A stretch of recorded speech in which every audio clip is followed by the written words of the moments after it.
হত্যা মামলায় স্বীকারোক্তিমূলক জবানবন্দি দিয়েছেন সেলিনা হায়াত আইভী। সিনিয়র জুডিশিয়াল ম্যাজিস্ট্রেট তামান্না ফারার কাছে এই জবানবন্দি দিয়েছেন। ঘটনা সম্পর্কে সত্য কথাই বলেছেন বলে আশা প্রকাশ করেছেন তদন্ত কর্মকর্তা।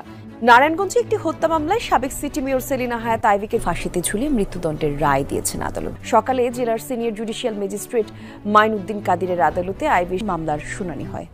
আইভী পরিবারের সদস্যদের বিরুদ্ধে রয়েছে দখলের অভিযোগ, আর সেই দখলে মদদ দেওয়ার অভিযোগ খোদ আইভীর বিরুদ্ধেই। রাজনৈতিক ফায়দা হাসিলে শামীম ওসমানের বিরোধিতা করলেও স্বার্থের প্রশ্নে এক থাকতেন আইভী ওসমানরা।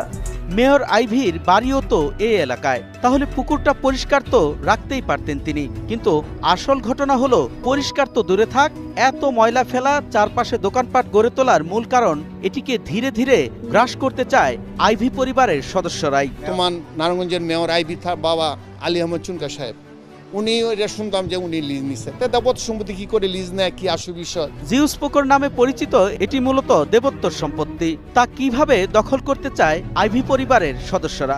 মেয়র বিআইপিরা দখলবাজি করত জয় বাংলার স্লোগান দিয়ে এবং তাদের চেতনার আদর্শ থেকে। তাছাড়া এই মেয়র বিআইপিকে যখন গ্রেফতার করেছিল তখন তিনি বলেছিলেন যে জয় বাংলা বলার কারণে আমার যদি অপরাধ হয় তাতে আমি আরও অপরাধী হতে চাই। তার মানে আপনি বুঝতেই পারছেন যে সেই অপরাধ তিনি আরও করতে চান। এই বিষয় নিয়েই সেই কারণে সাংবাদিক ইলিয়াস বলতেন যে আওয়ামী লীগ যারা করে তারা আওয়ামী লীগকে ধর্মগ্রহণ করে আওয়ামী লীগ করে। তাছাড়া শেখ মুজিবুর রহমানকে আওয়ামী লীগ ধর্মের নেতা গ্রহণ করে তারা আওয়ামী লীগ করে। একথা কিন্তু মেয়র বিআইপির মুখ থেকেই আমরা শুনেছিলাম। চলুন একটু করে আমরা সরাসরি শুনে আসি। একটাই আমাদের ঠিকানা, শেষ ঠিকানা হলো আমাকে যেন আল্লাহ এই জয় বাংলা বলেই যেন আমার মৃত্যুবরণ হয়, আমি যেন অন্য কোথাও। এখানে তিনি বলেছেন যে আমি জয় বাংলা করতে করতে যেন মৃত্যুবরণ করতে পারি। তার মানেই সাংবাদিক ইলিয়াস যেই কথা বলেছেন অবশ্যই সেই কথা সত্যিই প্রমাণ হয়েছে।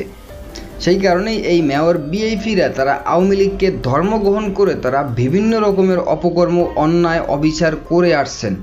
সেই কারণেই ইতিমধ্যে তার ফাঁসি হতে চলেছে। হ্যাঁ দর্শক, আজকের ভিডিওতে দেখবেন সেই বিষয়। তার আগে ভিডিও অন করে যারা সাবস্ক্রাইব করেছেন তাদেরকে ধন্যবাদ, আর যারা এখনও সাবস্ক্রাইব করে না তাদের কাছে অনুরোধ সাবস্ক্রাইব করে আজকে সম্পূর্ণ ভিডিও না টেনে একটা লাইক দিয়ে দেখতে থাকুন।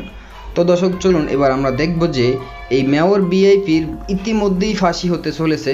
তার পূর্বে আমরা একটু দেখব যে এই মেয়র বিআইপি এর পূর্বে কি অপকর্ম করেছেন তার কিছু চিত্র। ধৈর্য ধরে একটা লাইক দিয়ে আজকে সম্পূর্ণ ভিডিও না টেনে দেখতে থাকুন। আইভী পরিবারের সদস্যদের বিরুদ্ধে রয়েছে দখলের অভিযোগ, আর সেই দখলে মদদ দেওয়ার অভিযোগ খোদ আইভীর বিরুদ্ধেই।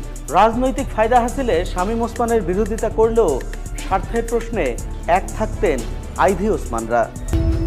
নগরীর দেওভোগ এলাকা, সবুজ শ্যামল পরিবেশ, আহ কি শান্তি! ইট পাথরের নগরে এমন সবুজায়ন নজর কাড়বে যে কারো।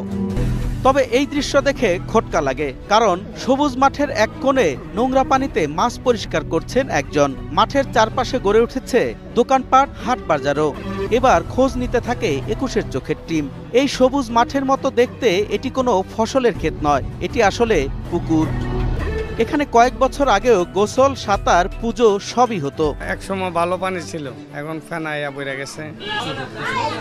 আগে তো গোসল টোসল করতো। ময়লা টলা ফালে বইরা টুইরা রয়েছে, আবর্জনা দিয়ে বইরা তুইছে। এখানে গোসলের ব্যবহার হইতো, তারপর মাছ চাষ হইতো। আপনারা কি ওখানে গোসল করছেন? হ্যাঁ করছি না, আমরা গোসল করছি, এখানে পার হয়েছি। নারায়ণগঞ্জের নামকরণ হয়েছে লক্ষ্মীনারায়ণ দিয়ে।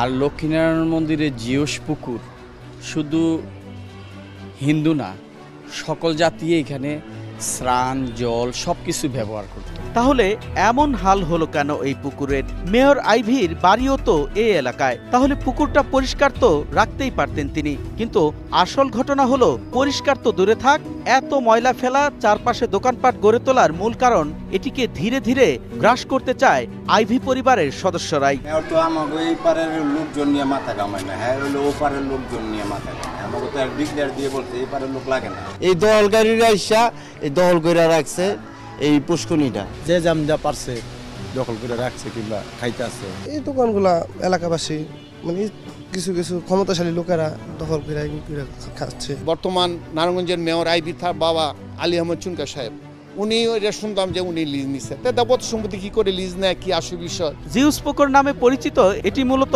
দেবোত্তর সম্পত্তি। তা কিভাবে দখল করতে চায় আইভি পরিবারের সদস্যরা? এটা হলো লক্ষ্মীনারায়ণের সম্পদ, দেবত্ব সম্পদ, এটা কারো হইতে পারে না। আমরা এটার ভিতরে অনেক কিছুই করছি, আমার মা খালারা সবাই এটার ভিতরে করছে, অতই আমরা চাই এটা আমাদের মন্দির সম্পদ আমরা মন্দিরে ফিরাইতো। এমনকি দেবোত্তর সম্পদ দখলে আদালতে যায় আইভি পরিবার, যদিও সম্প্রতি তাদের তৎপরতা কমেছে। আইভি পরিবারের সদস্য বলতে আর 2 ভাই, এক ভাই তো মারাই গেল, আরেক ভাই মানে এই মামলার বিরোধীতে আইভির ভাই আছে। হ্যাঁ, আইভির ভাই আছে, হারা দাবিদার করতেছে, কিন্তু এগোয় জলিল জাল। আমরা তার পরিবারের সদস্যদের সাথে কথা বলতে তার বাড়িতে গেলে কাউকে পাওয়া যায়নি।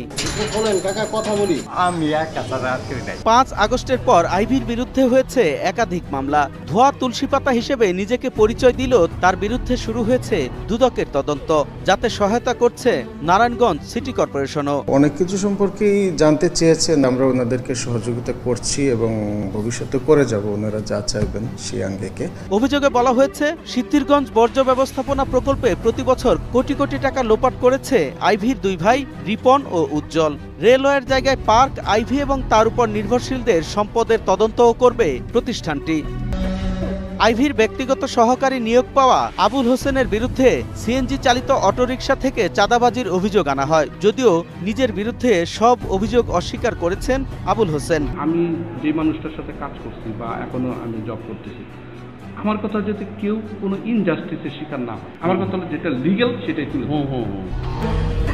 তবে বাড়ি দেখে বোঝাই যায় কতটা উন্নতি হয়েছে আইভির। আইভি শামীম ওসমানের বিরোধিতা আসলে রাজনীতির ফায়দার হাতিয়ার বলেই মনে করেন অনেকে। দা কুমড়া সম্পর্ক থাকলেও জুলাই বিপ্লবে ছাত্র জনতা দমনে ভূমিকা রাখেন একসাথেই। শামীম ওসমান নিজে অস্ত্র হাতে গুলি করেছেন জনতার উপর, সঙ্গে ছিলেন পরিবারের সদস্যরাও। আর আইভিও নিজের লোকদের নির্দেশ দিয়েছিলেন ছাত্র জনতার উপর গুলি করতে, যার মধ্যে একজন ডিশ বাবু।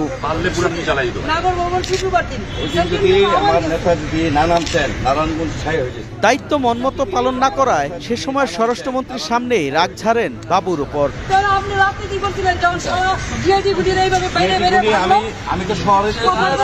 শুরুতে দেখিয়েছিলাম আইভিকে গ্রেপ্তারে বাধা দেয় তার সমর্থকরা, যারা আইভির ঘনিষ্ঠজন, কিন্তু গ্রেপ্তার করে নিয়ে যাওয়ার সময় রাস্তায় পুলিশি পাহারায়ও তার উপর হামলা চালায় বিক্ষুব্ধরা।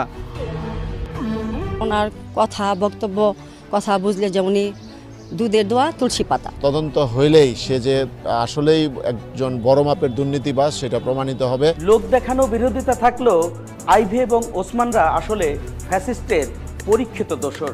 তাই তো ছাত্র জনতা দমনে এক হয়ে যান তারা। আমাদের দাবি, ফ্যাসিবাদের দোসরদের প্রতিটি অপকর্মের বিচার হোক। আপনারা জানেন যে এখানে মুহুর্মুহু ককটেল বিস্ফোরণ হয়েছে, এখানে গোলাগুলি হয়েছে, হত্যা করা হয়েছে তাকে। এই মামলার আয়ও তাকে 7 দিনের রিমান্ড চেয়েছেন। আজকে বিজ্ঞ আদালত উভয় পক্ষের শুনানি অন্তে 2 দিনের পুলিশ রিমান্ড মঞ্জুর করেছেন। কারণ ধন্যবাদ এতক্ষণ সাথে থাকার জন্য। প্রিয় দর্শক শ্রোতারা, এরকম নিত্য আপডেট নিউজ পেতে আমাদের সাথে থাকবেন এবং আজকের ভিডিও এই পর্যন্ত। নতুন কোনো ভিডিও কথা হবে নতুন কোনো বিষয় নিয়ে, ততক্ষণ ভালো থাকবেন, সাথে থাকবেন। আসসালামু আলাইকুম, আল্লাহ হাফেজ।